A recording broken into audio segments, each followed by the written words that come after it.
Alright, what's going on, guys? Trev back again, here to bring you another video. This one's going to be doing my review for this week's episode of Mr. Robot Season 2, which is episode 5. It's called Logic Bomb.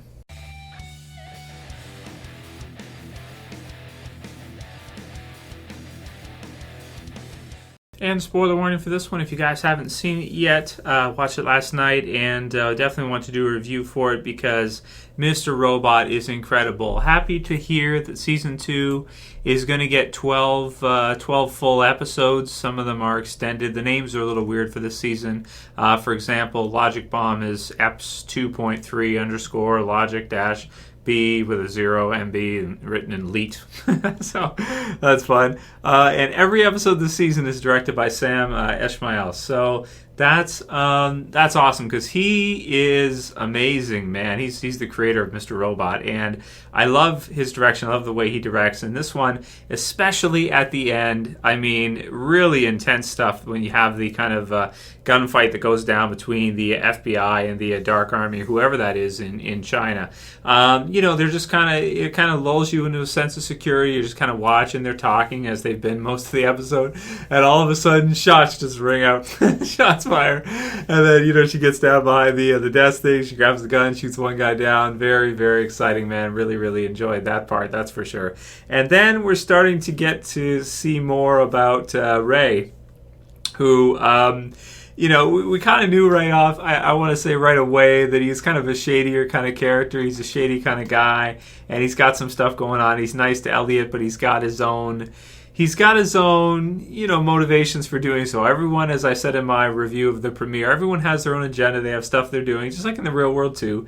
Everybody has their own agenda, and definitely, I gotta agree with Mr. Robot in this one. I do think you have to pick your battles, but he sees it. He sees some really dark shit that Ray is into, darker than you would have thought. The actor who plays him, is it Robinson? Craig? I think it's, yeah. He's been in a lot of stuff. He's usually in comedy in that, but he's great, man. He's really good as a villain, especially when he comes out in this one.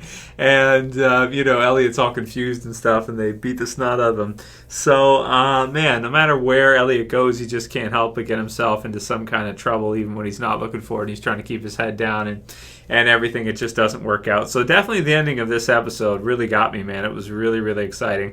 And this season has been crazy. I'm glad to see it's going to be 12 episodes because, coming in after the first season, I expected to see Tyrell. I expected to see it be somewhat similar to the same kind of story that it was the first season. But, of course, with the first season ending with the huge event, with the kind of the major hack and the sort of destruction of the records and all that with E Corp and everything, I kind of expect to see a little bit more anarchy, but at the same time too, it's like in the real world also life goes on. Even if all the records are smoked out and everything, if there's nothing they can do, they just have to move forward, and you wouldn't expect all of civilization to just crumble just because of something like that. So, man, it's, I've been enjoying the second season. I do think it's a little bit more scattered than the first season. It's a little bit more difficult to follow. You've got Elliot, he's got his issues, and he's got stuff going on with him. Ray seems to kind of help him out a little bit, but now that has kind of been totally twisted around now that he's found out about Ray's sort of darker side that he didn't know about, and kind of this battle that Elliot's been having. Ray was able to kind of talk it through with him with chess and that, and now of course we see Ray's true colors in this episode. So man, really crazy stuff and some dark stuff to see. Aside from that, in the episode we had some stuff with Angela, of course, and Darlene, and her, putting herself voluntarily in getting involved. You had her ex-boyfriend there, whose name I don't even remember, from the first season, who had talked to the FBI and that, so that was good. That was interesting. And how he tries to give her his resume and stuff for E Corp was funny. And yeah, man, I mean, that's there's a lot of things happening, a lot of things going on. sequentially each episode, and it's kind of hard because there's so many different storylines, there's so many different things happening. It's a little bit scattered to try and do reviews for me for this one. Tyrell's wife, of course, that was another part of the episode that was pretty exciting too, where she gets the driver guy to go after the one guy and kill him in absolutely brutal fashion, and because we already kind of knew what kind of character she was, and that between her and Tyrell, she was really the one that was pulling the strings. You know what I mean? She was the one that was really in charge of that. She's the alpha in that relationship, even though you wouldn't think so, because you got Tyrell. He's like going out and beating up bums and stuff. He's paying them and then kicking their asses, which was kind of dark and pretty screwed up too. So the episode's crazy. I love the guy who plays the time. White Rose, right? Because he's in Gotham too. He plays. Jess pointed out when she's watching. He plays Hugo Strange in Gotham, and he's fantastic, man. He's really good in this as well too, with all the clocks and everything. And the new FBI lady who's going after all of them, going after F Society and everything. Also liked, because I didn't do a review of that part, where she finds the F Society, and it's like fun, but someone took it off, that kind of thing, with the building that they were using for that and everything. So man, it's definitely a great series, and I feel like with this season, this is a kind of pacing they could probably do going forward and turn the series, which it seemed like to me in the beginning seemed like it might be like a one season type show, and it feels like to me with this kind of pacing they could probably do this and keep this going for many seasons, and I think that would make sense.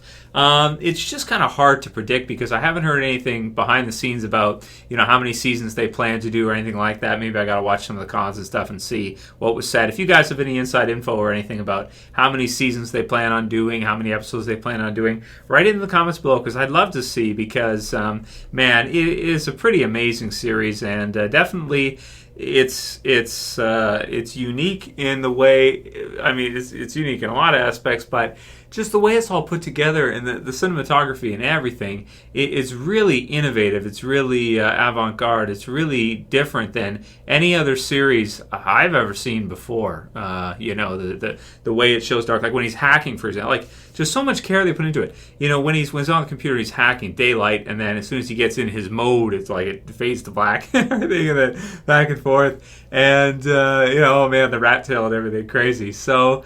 In terms of the score for this one, I'm going to give this episode a 9.5. I do think this might be the best episode so far this season, because this season is a little slow to get started. I will admit that. Coming up after the first season, I thought it'd be a little faster, but you had the death of Gideon there, so that was a big thing.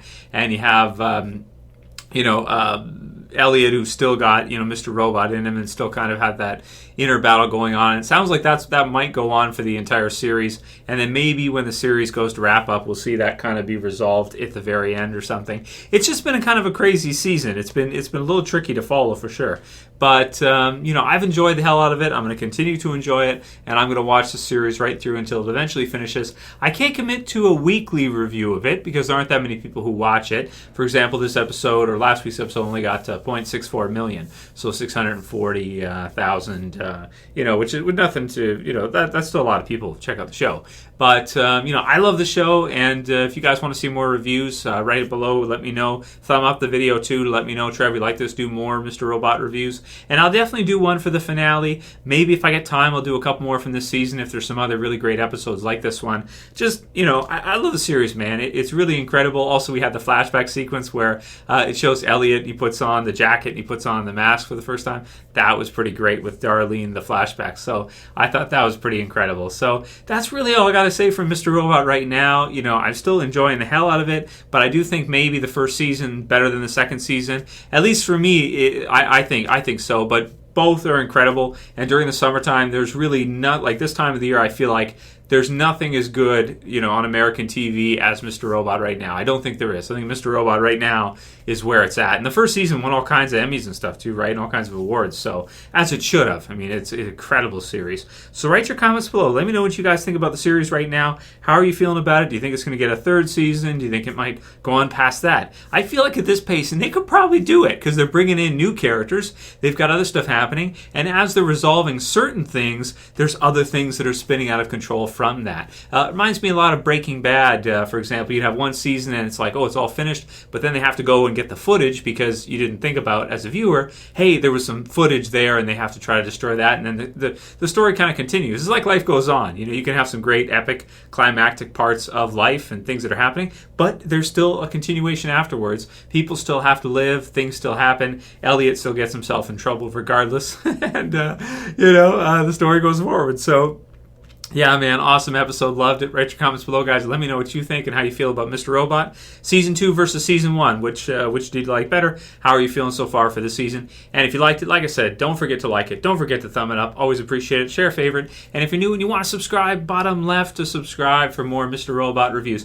I'll commit to a finale review, guys. Maybe some more than that if you guys like it. We'll see. That's it for this one. See you guys again real soon for another. As always, it's Trev. I'm saying peace. Later, guys. See ya.